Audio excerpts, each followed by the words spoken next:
In this topic, we will talk about three basic forms we use for forecasting in time series analysis.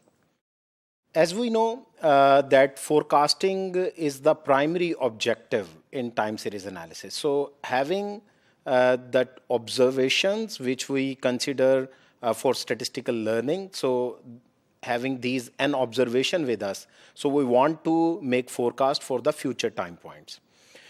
जैसा कि हम जानते हैं कि टाइम सीरीज़ को फोरकास्ट करने के लिए हमारे पास डिफरेंट मेथड्स मौजूद हैं, जिनमें से एक ये है कि हम अरीमा मॉडल को यूज़ करें। अब ये अरीमा मॉडल जब हमारे पास मौजूद हो, जिसको हमने प्रॉपरली जो स्टेजेस हैं टाइम सीरीज़ मॉडल बिल्डिंग की, उनको फॉलो करते हुए गुड मॉडल तक हम पहुंच गए, एक एडिक्वेट मॉडल हमारे पास है। अब उस मॉडल को यूज़ करते हुए हम फोरकास्ट कर सकते हैं। उस मॉडल के लिए हम उसको डिफरेंट फॉर्म्स में एक्सप्रेस कर सकते हैं, जहाँ से फिर फोरकास्ट बनाए जा सकते हैं।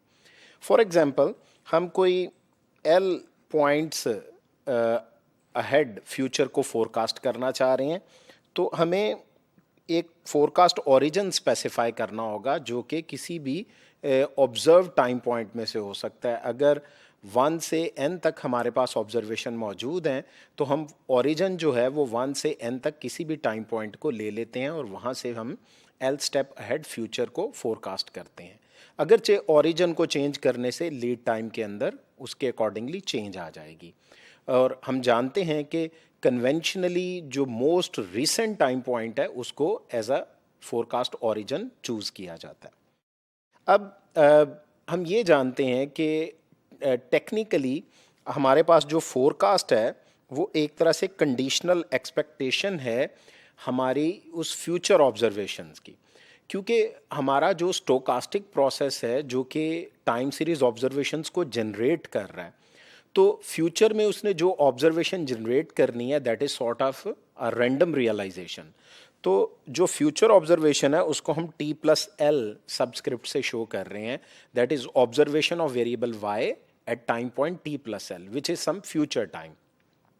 अब अगर हम इस टाइम पॉइंट को फोरकास्ट करना चाह रहे हैं तो हम प्रोसेस की एक्सपेक्टेड वैल्यू ले लेंगे, कंडीशनल एक्सपेक्टेशन ले लेंगे, जहां से वो फोरकास्ट बन जाएगा।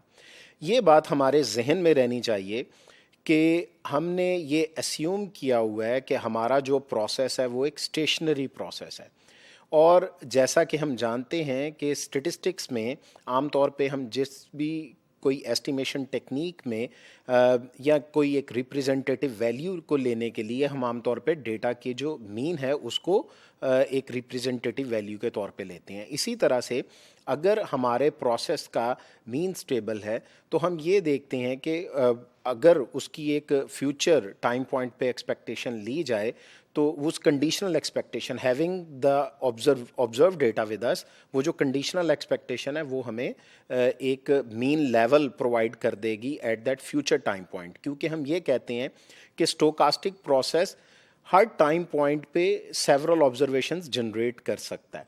तो उस लिहाज से उस सर्टेन टाइम पॉइंट पे जो उसका मीन लेवल होगा that will be considered as forecast. इस पर्पज़ के लिए हम इसको 3 बेसिक फॉर्म्स में एक्सप्रेस कर देते हैं। ये जो 3 डिफरेंट फॉर्म्स हैं उनमें से फर्स्ट वन है डिफरेंस इक्वेशन। डिफरेंस इक्वेशन में जैसा कि हम जानते हैं कि हम किसी भी ऑब्जर्वेशन को उसकी कुछ प्रीवियस टाइम पॉइंट के फॉर्म में एक्सप्रेस करते हैं। तो ऐसी इक्वेशन जिसमें कोई नेक्स्ट टाइम पॉइंट्स को उसके प्रीवियस टाइम पॉइंट्स की फॉर्म में एक्सप्रेस किया जाता है, उसको हम डिफरेंस इक्वेशन कह देते हैं। तो एक तो वो स्ट्रक्चर यूज़ किया जाता है। सेकेंडली इंटीग्रेटेड फॉर्म है।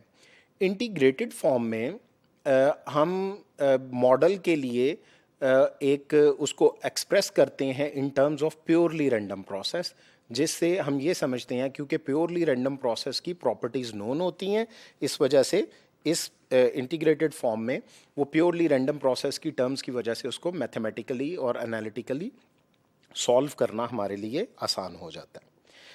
थर्ड जो बड़ी एक लॉजिकल और एक वैलिड अप्रोच है वो ये है कि हम ये कहते हैं कि हमारा जो भी फोरकास्ट है वो एक्चुअली एक वेटेड एवरेज है पास्ट ऑब्जर्वेशंस की। तो इस अप्रोच में हम ये करते हैं कि फोरकास्ट को एक्सप्रेस करते हैं in terms of observed sample, that is yi's. तो इस तरह से हम इन 3 बेसिक फॉर्म्स में अपने मॉडल को एक्सप्रेस करके वहाँ से टाइम सीरीज़ के फोरकास्ट फाइंड करते हैं।